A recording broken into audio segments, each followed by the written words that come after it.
Our guest artist, Cathrin, is a pattern designer, a job most people don't know about. She found a sweet spot being a yoga teacher and an artist creating patterns. Her journey is filled with detours and lightbulb moments that will surely inspire you to start making art.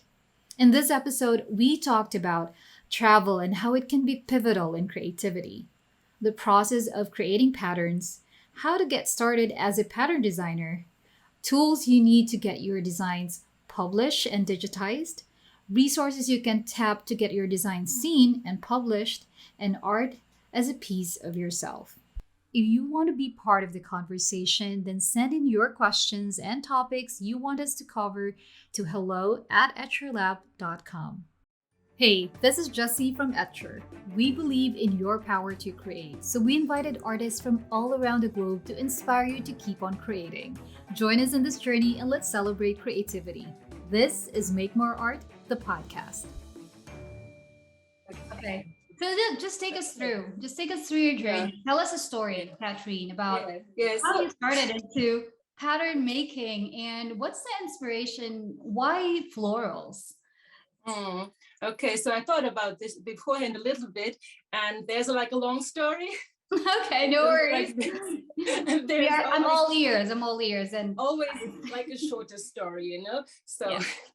let's go back to childhood, but just very briefly, because as a kid, I did everything. I did painting and crafting, and I also liked reading and playing, watching TV. So just normal childhood, but I always liked making things, I think. Then after school, I thought, oh yeah, I would like to do art, big dream. And I went to London and I'm in Germany.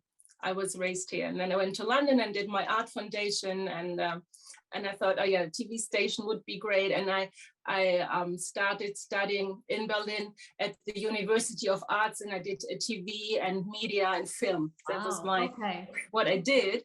Media. And so I was not, in a way, I also was not brave enough to do only art. Because I thought, like that. Okay, you have to do that portfolio. And then I was scared of rejection. Everybody knows that, So I also like film. I like writing, media. So I had lots of interest. And so I was intrigued by that. And it was still the University of Arts, which sounded great. So it's also like being a bit of a, there's this term, a shadow artist, You would like to be one of them, but you're surrounding them. Yes. Not really brave enough. And and media was a good route for me. So I started working in television already while I was studying in Berlin, and I worked there for 7 years, mostly for travel programs. And that was a great time though, So I really enjoyed it. And looking back, I think like every 7 years, I feel like something else needs to come. And then I was, I'm thinking about it. So now I was in my late 20s and I did a lot of traveling, and I discovered yoga then. Mostly like a friend just grabbed me and me to a class and thought, what is this? I did a lot of running then at this time, like marathon, half marathon, and I just lying there, going to one side, next side, and I woke up with the sore muscles I've never had in my life before, and a good feeling. And I did it mostly like to relieve my stress when I had my final exams, when I for my studies, And then I traveled to India for a couple of times, and and yoga became like a very important part of my life. And I got pregnant. So that was not planned. Actually, I had to plan, okay, I'm going to India and I'm going to stay in ashram meditating till I know what I will do with my life. And then I got pregnant, which was not bad. And I started teaching yoga and did this for another 7 years. So mostly like prenatal yoga and postnatal mommy and me classes, and also regular yoga. And but art was always like in the back corner of my mind. I read a book at that time. It was from a German journalist, and she won in a quiz show €500,000, and she decided to travel the world with this and stay for a month in a city and then just explore life. And there was lots about German mentality and how this changed during traveling. And she said this, like, we always have this in mind. You can only do one thing, like Germans. You can only be like a yoga teacher, you know? But you can also do something else. You can be both. Do things. And I had this little voice still in the back of my mind. Oh, I would like to do more art again, something like this. And and then I thought, okay, why not do both? And it was just like a little side project. It was 2014, 7 years ago. Years, like okay. 7 years. When she was taking her nap, she was 2 years old. I had like half an hour, sometimes two. And then I just started doing all these online art courses. They just started popping up like 7 years ago. This has not been there before. And it was a great time for me because I could do this in my spare time and paint. And I took like any course I think I could take. So painting classes and intuitive painting. And I felt like the whole house with paintings, and also had some shows. And there's still some paintings here. Not everything is sold. And there was always, they were introducing different artists. And then I came across one artist, and she was a pattern designer also. What is that? A pattern designer? Because like all my art started piling up. What can I do with all this? And I was intrigued, you know. So like still now, lots of people, when I tell them that I'm a pattern or textile designer, what is that even? What is that? You know, what is that? You know, like clothes are growing on trees and some machine is just putting a pattern on it or something like this. So I try to explain them that most times there's a person behind it and designing the art and painting the art, and this is a process of making a repeat and everything. They're all interesting. So I started doing this, and I always wanted to learn like Photoshop and Illustrator, those editing tools. And I started doing this. So like also in my little nuggets of time, which I'm a big fan of, because I think you'll never have like uninterrupted stretches of time. Children are not. And we always dream of like, 2, 3, 4 hours, you know? But what are you doing? Then you're procrastinating probably when you have this much time. So I'm very happy for the internet like this. So I always think I had like my first job I learned at university, the second, like my TV job, the second job was like a yoga studio, and then the third job was through the internet, where I could learn and practice and sell my stuff and connect worldwide. So that was then. And so it's been 7 years, and I've been doing this. And again, the 7 years have passed, and this year I've discovered dancing. Never thought of this. I haven't danced for 25 years. And I found like something that is like a free creative dancing, like it's called Body Groove. And I did a teacher training with this year, actually last month. And now I'm starting to teach also dance classes. So it goes on and on and on. But I'm still a mother, I'm still a wife, I'm still a yoga teacher and an artist, a pattern designer, and now I'm also teaching dancing. I like that, because it's just you showing us and our listeners that it's a continuous journey of learning, and whatever it is that you've learned, you are sharing it with other people who also would like to learn.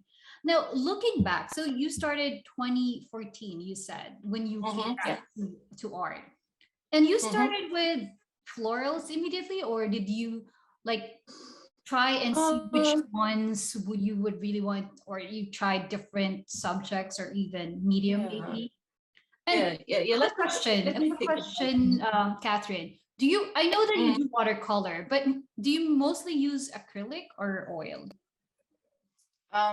I use all kinds of stuff. So let's go back to 2014. I think I started with something more abstract, I think. Like abstract canvases and intuitive painting, but florals came very early into what I like, because I just like flowers.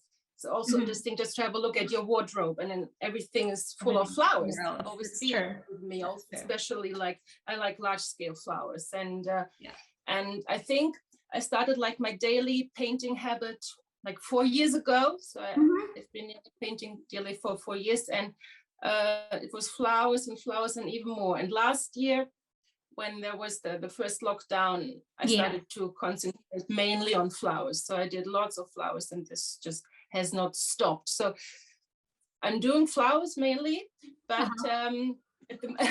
but there's also other things inspiring me. At the moment, you asked me about the medium. So my flowers are mostly watercolor, but this year I also came back to acrylics and to gouache. And like recently, I did some abstract landscape. So just came back from a holiday in Ibiza. So this was just my morning view. I wanted to capture this, and also doing acrylic, florals.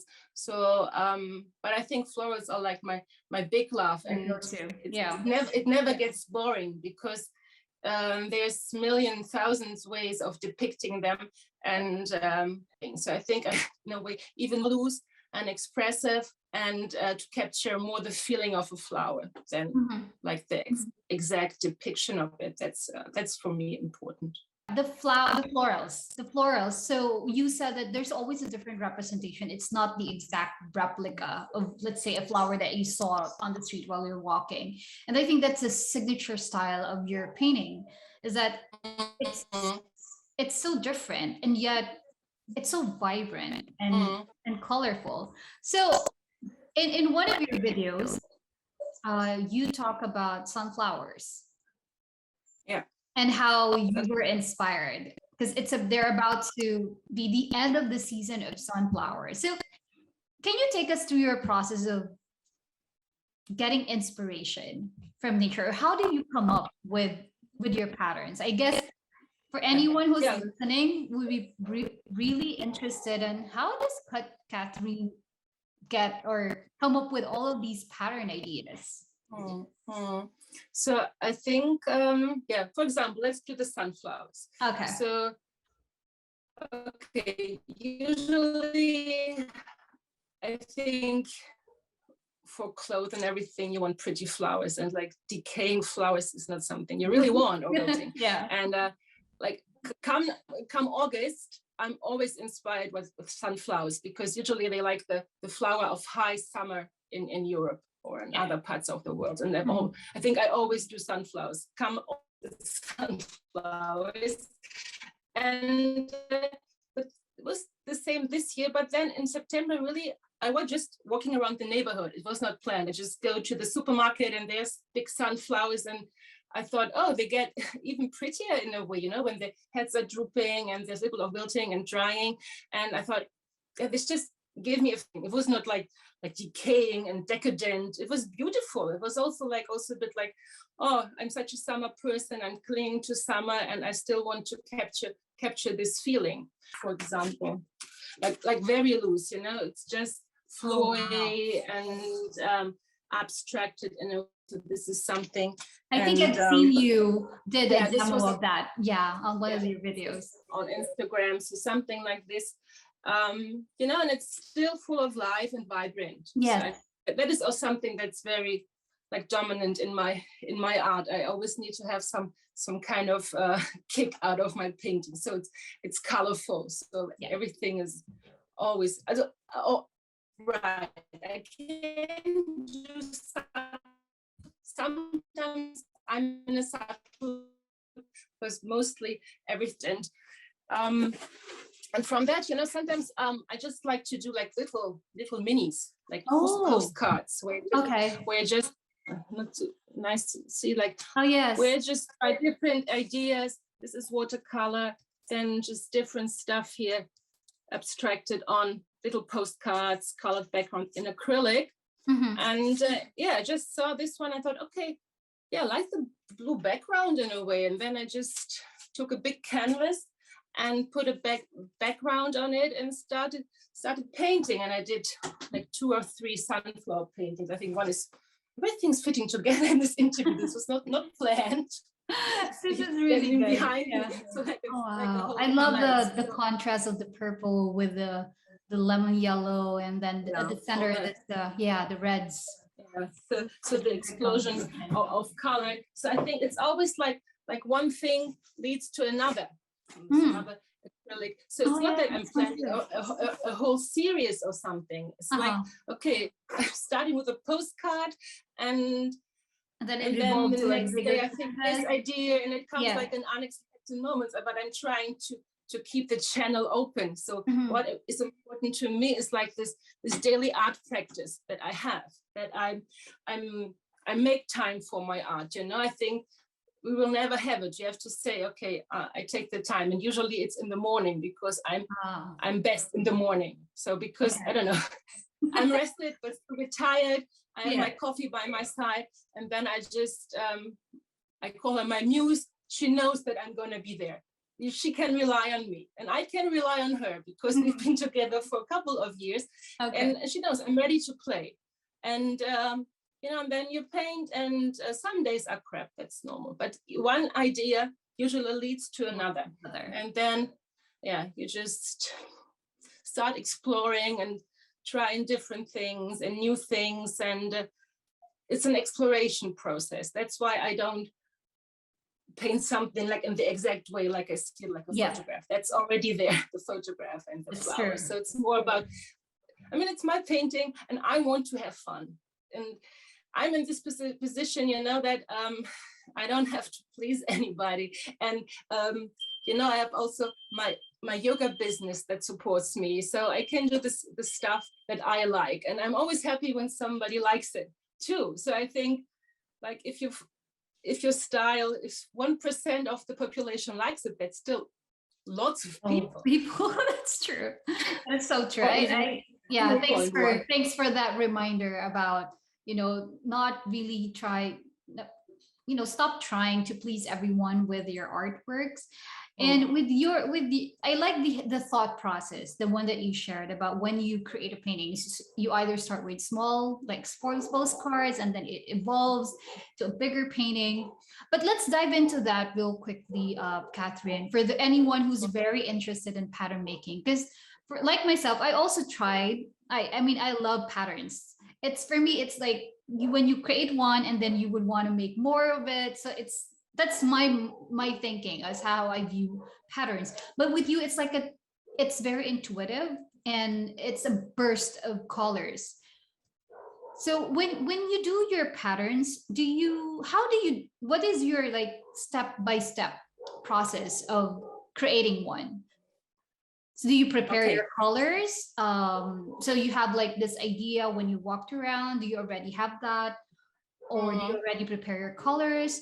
What is your process in creating patterns?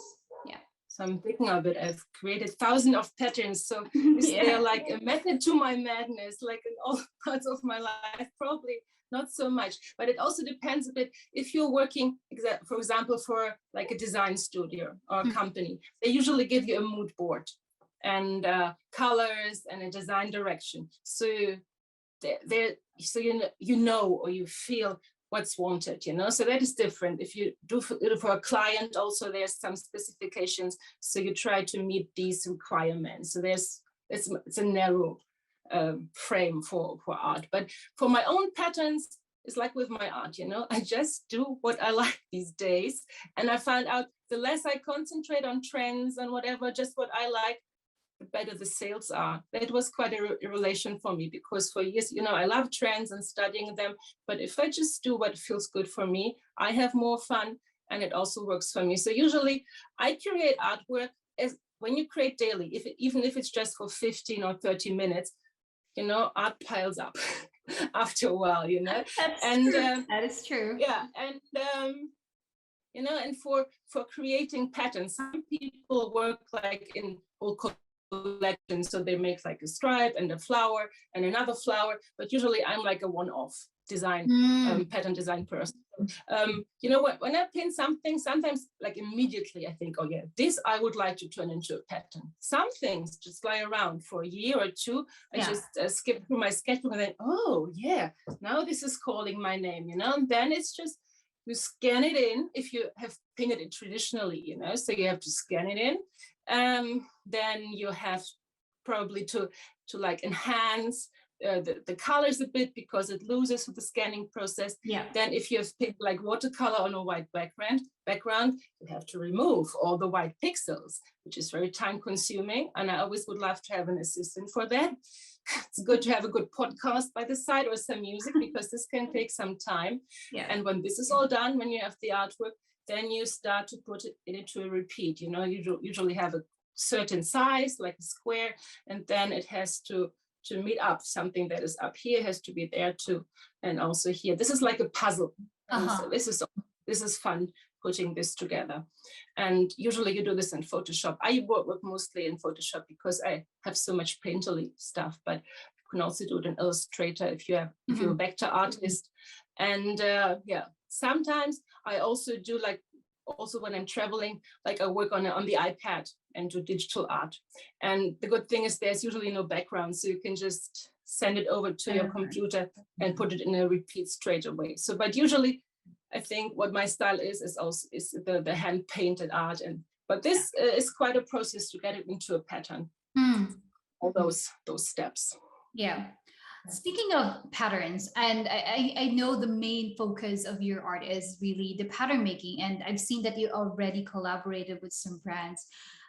I want to dive into the question of, with the patterns that you're creating, was there ever a time that you have to work for a brand and then they would want a certain pattern that is seemingly not your style? Has there been an instance such as that? Yeah. Oh, okay. There is sometimes there's clients where I really have to stretch my muscles, you know, because I'm such a floral artist. So when it comes to animals, can be hard, can be successful, but sometimes I have to pass it on because I say, guys, no, I cannot do this, you know. But usually the thing is, I'm also in this lucky situation that clients approach me because they see my art on Instagram, and then they say, can you make something similar to that in that style? And so then it's easy. Easier. You have more creative freedom as well. I saw in one of your videos that they use your peonies. It was a big one on a headband, and it was so amazing. I was like, you can literally use the patterns and on literally anything. Yeah, and that's true. And I've seen you on swimwear as well. And you know, for an artist, it feels really good to see your design on something that's very tangible, like clothes. So what would you say would be your biggest or your most favorite milestone when it comes to pattern making?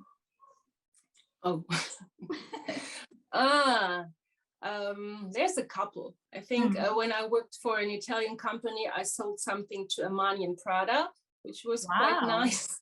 But that is absolutely nice, not just quite.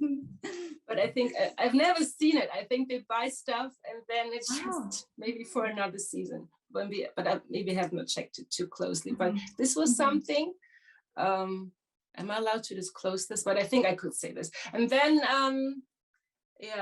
what else? I think this one thing I did this year with an Australian swimwear company. This was quite a dream collaboration because they exactly had something in mind, and I still had freedom to do my style. So this was something. But then, like, if you're like on a pattern making career, your first sold pattern is like the biggest milestone ever, you know. So you think, wow, and then you kind of get used to it, you know. So I like to sell like 2-3 in a week, but this is something I try to, but then it gets normal in a way.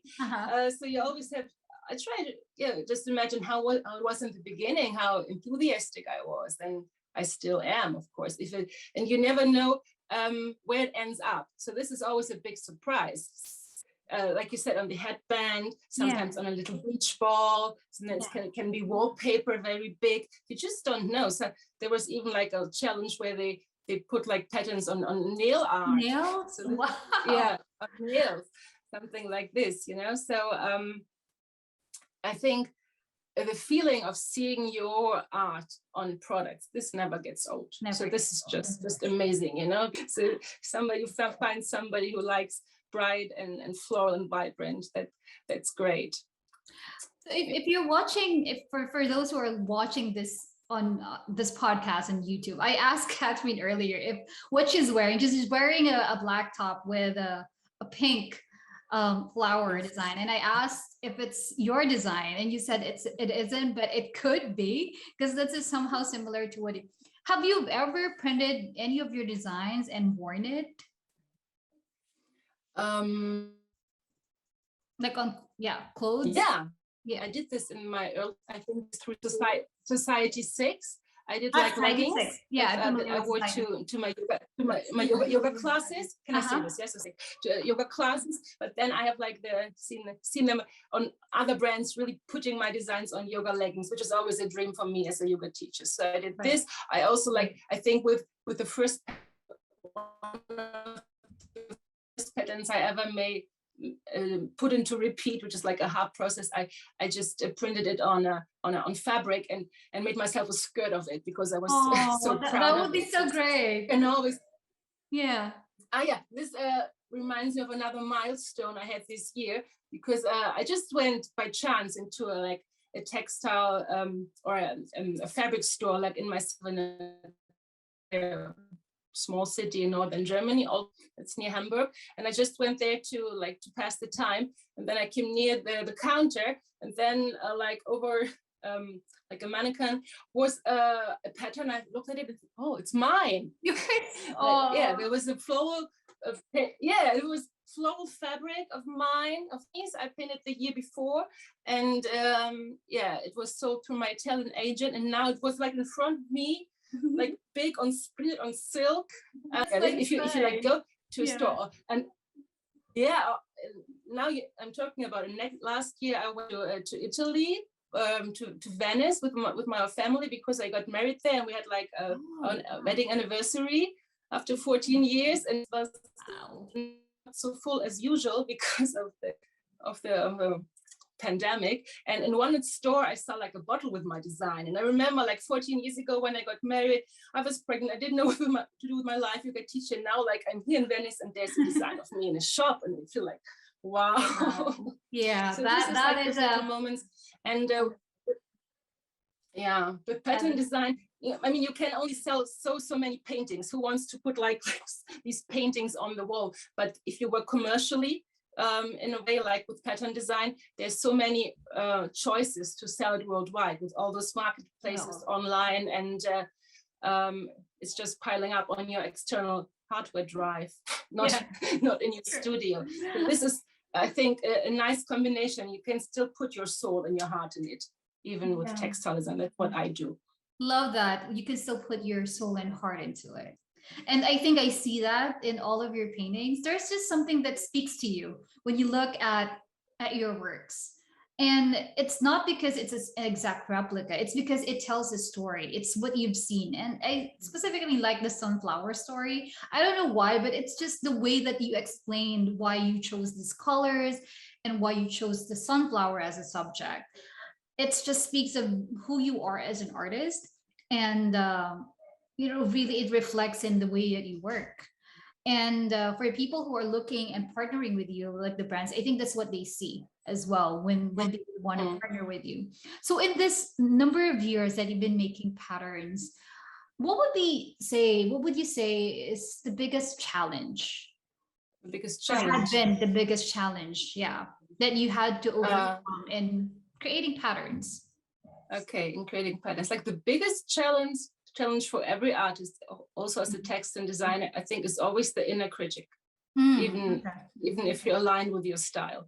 And I think every artist knows this, that you think some days you think, oh, I cannot even paint, what's going on? And how could I will ever be as successful as I was before, and what is this, and this imposter syndrome, when you think, oh, people will find out I never really studied art, and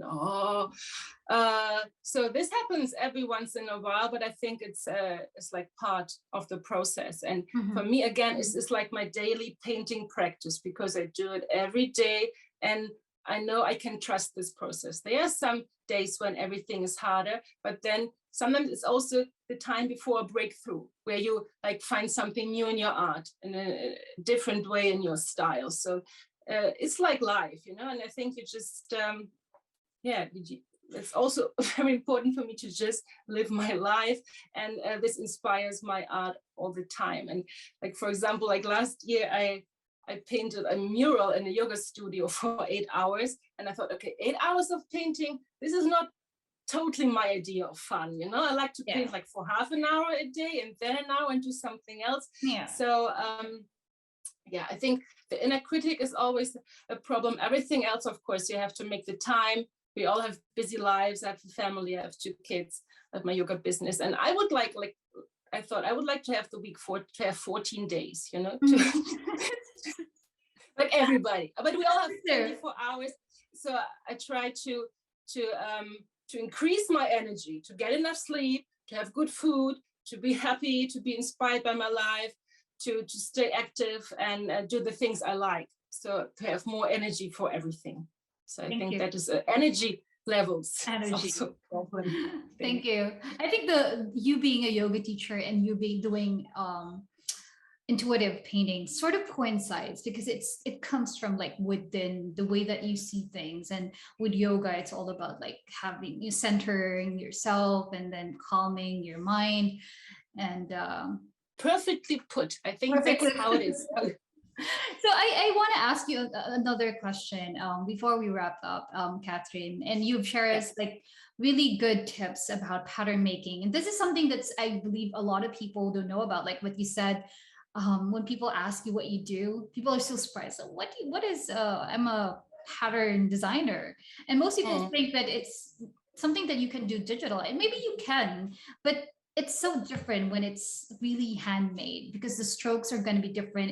It's very unique for every piece, right? But it involves a lot of creativity in order to create a piece. So this is a question that I started asking some of the artists that we have on the podcast, because people have different interpretation of it. But the question is, for you, what is art? I just heard something once. It's like when you're painting or whatever you do, even if you like do a collage or like cook something, or maybe I'll stick with the painting. If you paint something, and when at the end you have the feeling that it reflects you, there's a piece of you in it, then it's art. I like it. It's simple, but it's so packed. But there's a piece of you in it. And like what I said earlier, when I look at your paintings, it may be different per piece. You know, you use different colors, you know, different strokes, but you can tell that it's your work.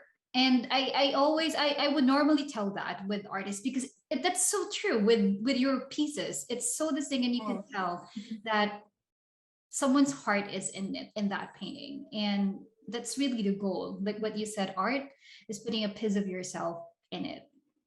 And thank you for sharing. Cathrin, can you still hear me? Okay, so I just want to make sure. Yeah, I can. And it should be fun, of course, you know, and it should be fun. So what if it wasn't fun? Why do it? But it's like serious fun.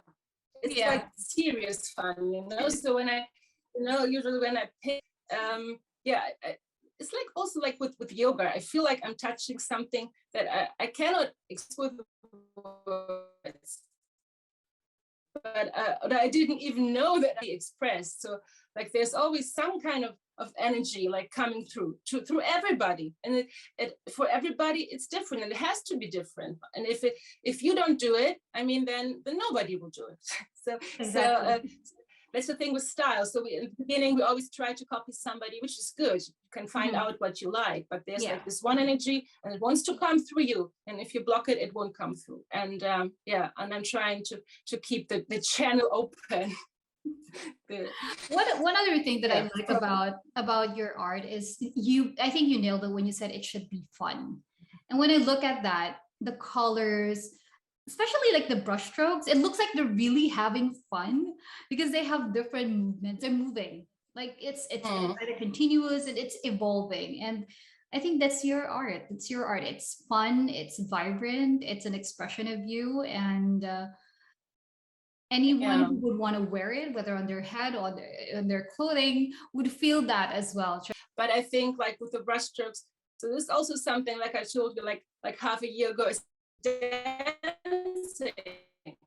So like I dance like every day now for half an hour, for an hour, which is also like the dance that I do, very creative. So you have, this is why I like it, because it's so free and creative. And I think this also reflects your art, because the way you move your body, things are start happening in your brain also. So like it's also a dance on the paper, on the canvas, and life energy. Like I study Chinese painting, and for them it's all about this Shi energy that comes through it. Also, they say just paint in one go. You make no corrections, and the energy comes through. So this Shi, this energy, which everybody has.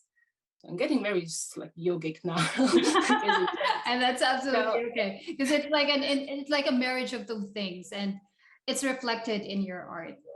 Cathrin, it's been a pleasure having you on the podcast. I learned so much about pattern making and yoga as well.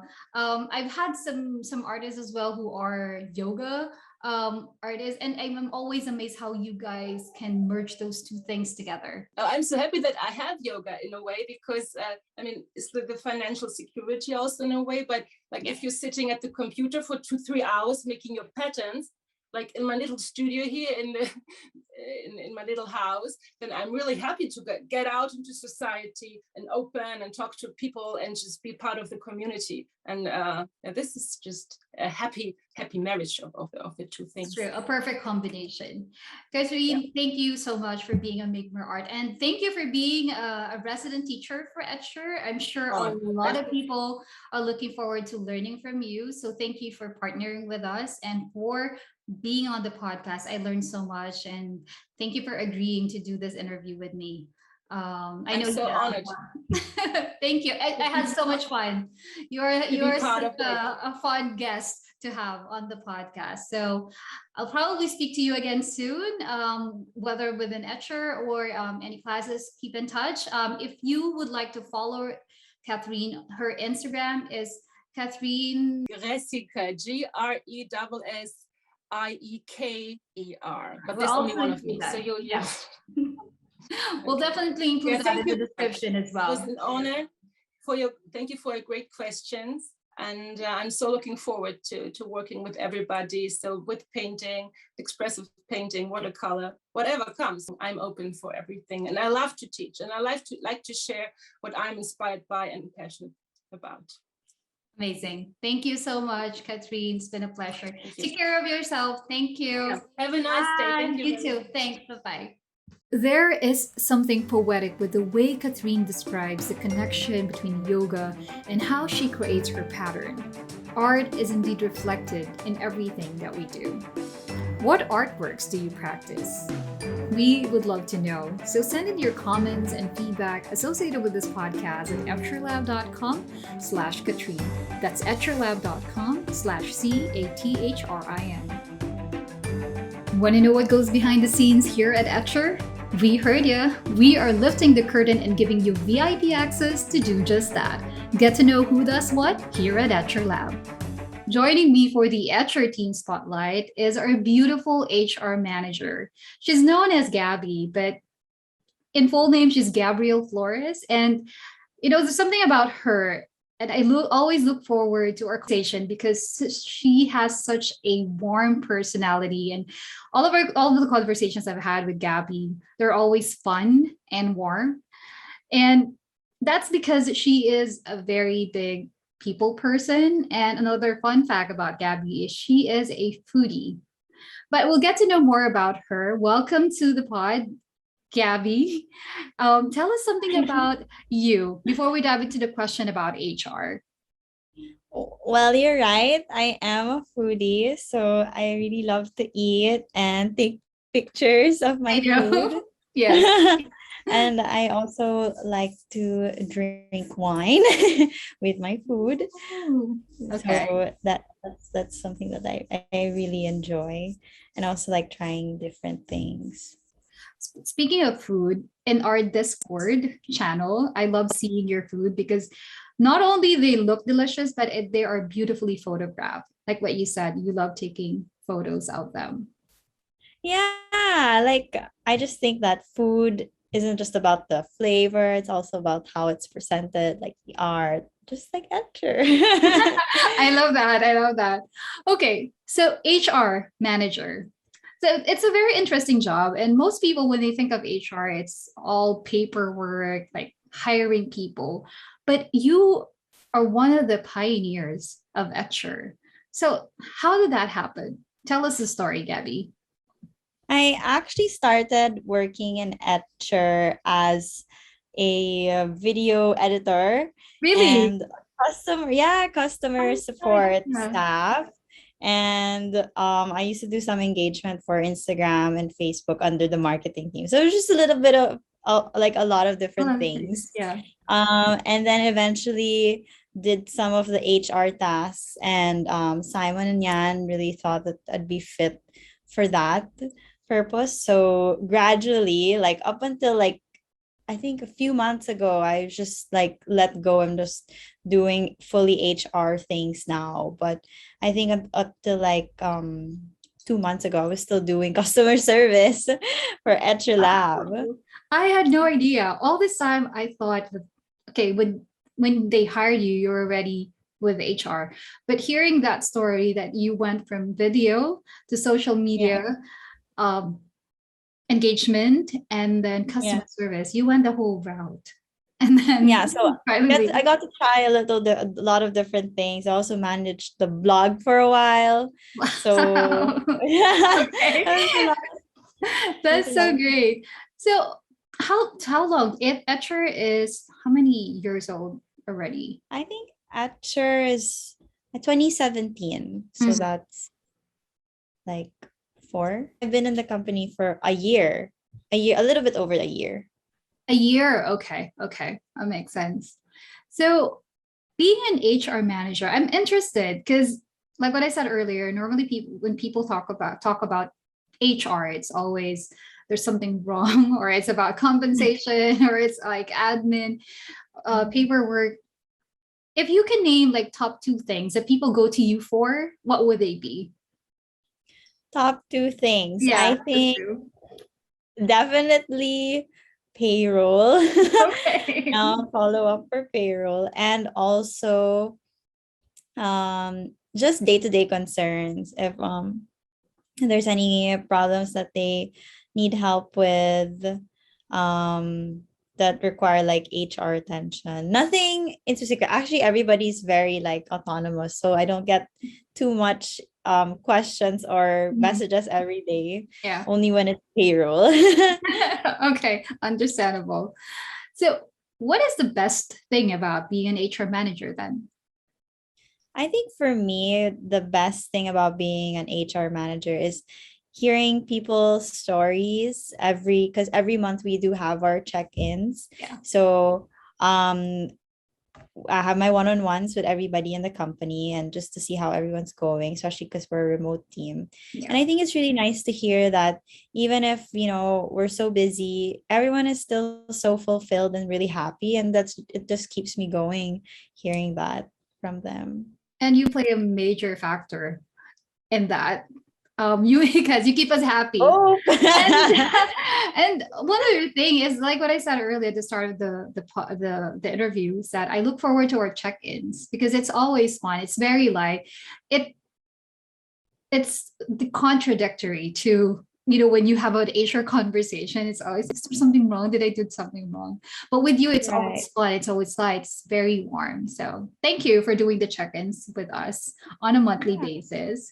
Have you done anything related to art? Because most of the people that I've had on the pod from Etcher team, aside from the studio hosts or mostly artists, Yeah. some of them, or at least most of them, have started doing any form of art, let's say sketching or urban sketching or painting. Have you done anything similar? Not like art, like painting, but Yeah.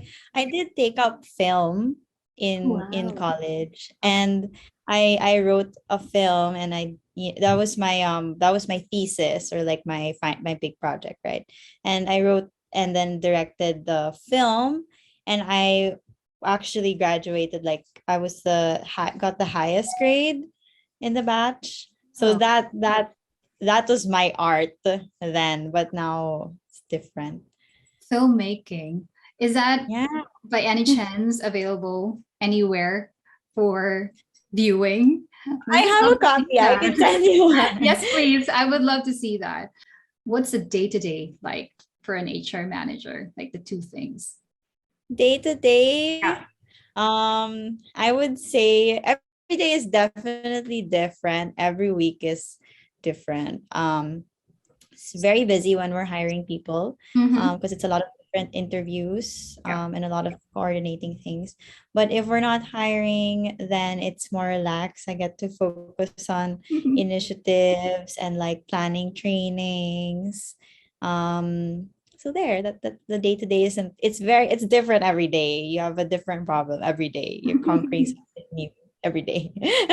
Yeah, but yeah, I was reminded you also take, because you do a lot of initiatives for us, like additional trainings, and it's very important for our growth as well. It's part of Etcher. So those initiatives are really paying off in upskilling us, not just within our roles, but our personal development. So thanks, Gabby. Hope we can do more trainings. Yeah, looking forward to your initiatives and ideas of what we can do, especially next year. Yes. Gabby, thank you so much for taking the time to speak with me. I know you're very busy and it's kind of late. We're shooting this at 11 p.m. But thank you so much for taking the time to speak with me. I know we've scheduled this several times, but thank you for what you do for us, for taking care of us in the HR from an HR perspective, and for all those check-ins that you're doing. It adds that personal touch, and we do appreciate it. Thanks, Gabby. Thank you. Take care. Thank you for having me. Bye. We would love to hear your thoughts, so please drop us a 5-star review on the Apple Podcast, or you can find us on YouTube at Etcher Studio.